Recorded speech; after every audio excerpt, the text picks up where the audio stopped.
ಮಾಜಿ ಮಸಾಲ. ಎಂತ ಅಡಿಗೆಯ ರುಚಿಯಾಗೋ ರಹಸ್ಯವು 20 ರೂಪಾಯಿ. ಮೊದಲು ಡಿ ಕೆ ಶಿವಕುಮಾರ್ ಸಿಎಂ ಕರ್ನಾಟಕದ ಮುಖ್ಯಮಂತ್ರಿ ಡಿ ಕೆ ಶಿವಕುಮಾರ್ ಅವರ ಪಟ್ಟಿಯಲ್ಲಿ ಯಾರೆಲ್ಲ ಇದ್ದಾರೆ, ಸೊ ಯಾಕೆ ತಡ ಆಯಿತು ಅವ್ರ ಪಟ್ಟಿಯಲ್ಲಿ ನೋಡ್ತಾ ಇದ್ದಾರೆ ಸ್ಕ್ರೀನ್ ಮೇಲೆ. ಲಕ್ಷ್ಮೀ ಹೆಬ್ಬಾಳ್ಕರ್ ಮಾಜಿ ಸಚಿವರು, ಬೆಳಗಾವಿ ಕಾನ್ಸ್ಟಿಟ್ಯೂನ್ಸಿಯ MLA, 2ನೇ ಬಾರಿ MLA ಆಗಿದ್ದಾರೆ. ಅದೇ ರೀತಿ ಲಕ್ಷ್ಮಣ್ ಸವದಿ ಅಥಣಿ ವಿಧಾನಸಭಾ ಕ್ಷೇತ್ರದ MLA. ಸೊ ಬಿಜೆಪಿಯಲ್ಲಿದ್ದರು, ಕಾಂಗ್ರೆಸ್ಗೆ ಕರ್ಕೊಂಬಂದಿದೆ ಡಿ ಕೆ ಶಿವಕುಮಾರ್.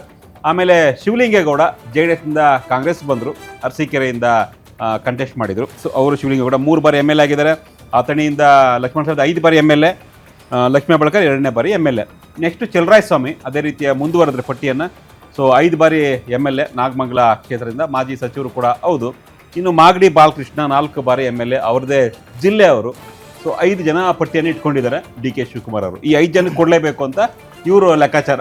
ಉಳಿದವರು ನೀವೇನು ಹೈಕಮಾಂಡ್ ಫೈನ್ ಮಾಡ್ತೀರಾ ಮಾಡಿ, ನನ್ನ ಕೋಟದಲ್ಲಿ ಇವ್ರನ್ನ ಕೊಡಿ ಅಂತ ಅವ್ರು ಪಟ್ಟಿಟ್ಕೊಂಡಿದ್ದಾರೆ. ಅಲ್ಲ, ಡಿ ಕೆ ಶಿವಕುಮಾರ್ ಆಗಿರ್ಬೋದು, ಸಿದ್ದರಾಮಯ್ಯ ಅವರು ಆಗಿರ್ಬೋದು, ಎಲ್ಲರೂ 15-20 ಹೆಸರುಗಳು ಕೊಟ್ಟಿದ್ದಾರೆ. ಆದ್ರೆ ಇವ್ರು ಆಗ್ಲೇಬೇಕು ಅಂತ ಪಟ್ಟಿಡ್ದಿದ್ದು. ಕೆಲವು ಹೆಸರುಗಳಿಗೆ ಸಿದ್ದರಾಮಯ್ಯ ಅವರು ನೋ ಅಂತ ಹೇಳಿಲ್ಲ, ಇವರು ಕೂಡ ನೋ ಅಂತ ಹೇಳಿದ್ರು. ಸಿದ್ದರಾಮಯ್ಯ ಅವರು ಹೇಳೋದಕ್ಕೆ ಇವರು ಒಪ್ಕೊಂಡಿದ್ರು, ಇವ್ರು ಹೇಳೋದಕ್ಕೆ ಸಿದ್ದರಾಮಯ್ಯ ಅವರು ಕೂಡ ಒಪ್ಕೊಂಡಿದ್ದಾರೆ. ಆದ್ರೆ ನಾವೀಗ ತೋರಿಸ್ತಾ ಇರೋದು ಏನಂತ ಹೇಳಿದ್ರೆ, ಡಿ ಕೆ ಶಿವಕುಮಾರ್ ಕೊಟ್ಟಂತಹ ಲಿಸ್ಟ್ ಅಲ್ಲಿ ಈ 5 ಜನರು ಆಗ್ಲೇಬೇಕು ಅಂತ. ಹಲವರಿಗೆ ಯಾವುದೇ ಆಕ್ಷೇಪ ಇಲ್ಲದೆ ಪಾಸ್ ಆಗಿದೆ. ಈಗ ನಾವು ಹೇಳ್ತಿರೋದು ಕೆಲವು ಆಕ್ಷೇಪಗಳು ಇರುವಂತದ್ದು. ಅದು ಡಿ ಕೆ ಶಿವಕುಮಾರ್ ಅವ್ರ ಪಟ್ಟಿಯಲ್ಲಿ ಇದಾವೆ, ಸಿದ್ದರಾಮಯ್ಯ ಅವ್ರ ಪಟ್ಟಿಯಲ್ಲೂ ಕೂಡ ಇದಾವೆ.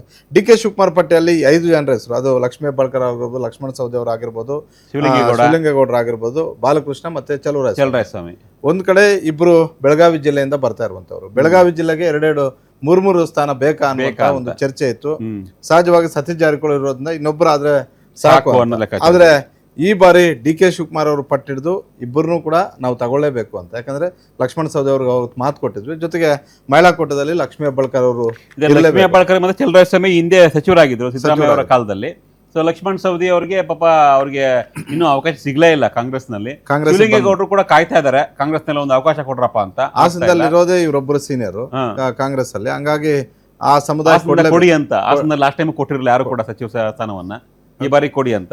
ಇನ್ನು ಮಾಗಡಿ ಬಾಲಕೃಷ್ಣ ಅತ್ಯಾಪ್ತರು, ಡಿ ಕೆ ಶಿವಕುಮಾರ್ ಪರ ಕಳೆದ 3 ವರ್ಷಗಳಿಂದ ಅದ್ಭುತವಾಗಿ ಬ್ಯಾಟಿಂಗ್ ಮಾಡಿದಂತಹ ಲೀಡರ್ ಅಪ್ಪ ಅಂದ್ರೆ ಇವತ್ತು ಬಾಲಕೃಷ್ಣ. ಹೌದು, ಇವತ್ತಿಗೂ. ಬಟ್ ಏನಂದ್ರೆ ಸ್ವಾಭಾವಿಕವಾಗಿ ಒಂದ್ ಜಿಲ್ಲೆಯಿಂದ ಇಬ್ರು ಬೇಕಾ ಅಂತ, ಅದು ದೊಡ್ಡ ಜಿಲ್ಲೆ, 4 ಕಾನ್ಸ್ಟಿಟ್ಯೂನ್ಸಿ ಇರುವಂತದ್ದು. ಹೀಗಾಗಿ ಡಿ ಕೆ ಶಿವಕುಮಾರ್ ಅವರು ಕೂಡ ಲೆಕ್ಕಾಚಾರ ಹಾಕಿದ್ರೆ ಹಿಂದೆ. ಬಟ್ ಈಗ ಬಹಳಷ್ಟು ಒತ್ತಡಗಳು, ಬಾಲಕೃಷ್ಣ ಸಚಿವರು ಆಗ್ಲೇಬೇಕು ಅಂತ ಹೇಳ್ಬಿಟ್ಟು ಲಾಬಿ ಮಾಡ್ತಾ ಇದ್ರು. ಈ 5 ಹೆಸರುಗಳು ಬೇರೆ ಬೇರೆ ಹೆಸರುಗಳು ಹೇಳಿದ್ದಾರೆ, ಆದ್ರೆ ಆಗ್ಲೇಬೇಕು ಅಂತ ಪಟ್ಟಿಡಿದ್ದಾರೆ. ಇದರಲ್ಲಿ ಒಂದು 3 ಆಗ್ಬೋದು, 1-2 ಆಗೋದು ಡೌಟ್. ಲಕ್ಷ್ಮೀ ಹೆಬ್ಬಾಳ್ಕರ್, ಬೆಳಗಾವಿಯಿಂದ ಇಬ್ರು ಕ್ಲಿಯರ್ ಆಗ್ತಾರೆ. ಯಾಕಂತ ಹೇಳಿದ್ರೆ ಅಲ್ಲೇನು ಸತೀಶ್ ಜಾರಕಿಹೊಳಿ ಅವರು ಮೂವರ್ನು ಕೂಡ ಪ್ರತ್ಯೇಕವಾಗಿ ಕೂತು ಮಾತುಕತೆ ಆಡಿದ್ದಾರೆ. 3 ಕೊಡ್ಲೇಬೇಕು ಅಂತ ನಿರ್ಧಾರ ಆಗಿದೆ. ಶಿವಲಿಂಗೇಗೌಡರು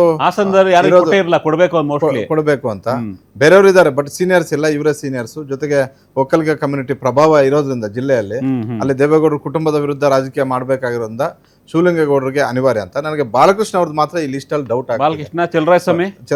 ಚಲರಾಯಸ್ವಾಮಿ ಅವ್ರಿಗೆ ಸಿದ್ದರಾಮಯ್ಯ ಅವರು ಹೇಳೋದು ನರೇಂದ್ರ ಸ್ವಾಮಿ ಕೊಡಬೇಕು ಅಂತ. ಚಲರಾಯಸ್ವಾಮಿ ಆಗಾಗ್ಲೇ 3 ವರ್ಷ ಕಂಪ್ಲೀಟ್ ಮಾಡಿದ್ದಾರೆ. ಪಕ್ಷದ ಜವಾಬ್ದಾರಿ ನರೇಂದ್ರ ಸ್ವಾಮಿ ಕೊಡೋಣ, ದಲಿತ ನರೇಂದ್ರ ಸ್ವಾಮಿ ಅವರ ಹೆಸರನ್ನ ಸಿದ್ದರಾಮಯ್ಯ ಅವರು ಹೇಳಿದ್ದಾರೆ. ಹೀಗಾಗಿ ಈ 5 ಹೆಸರಲ್ಲಿ ಕನ್ಫ್ಯೂಷನ್ ಆಗಿದೆ, ಸ್ವಲ್ಪ ಕನ್ಫ್ಯೂಷನ್ ಆಗಿದೆ. 3 ಪಾಸ್ ಆಗ್ತವೆ, 2 ಫೇಲ್ ಆಗ್ಬೋದು. ಸಿದ್ದರಾಮಯ್ಯ ಲಿಸ್ಟ್ ನೋಡೋಣ. ಯಾಕೆ ಡಿ ಕೆ ಶಿವಕುಮಾರ್ ಲಿಸ್ಟ್ ನೋಡಿದ್ರೆ ಈಗ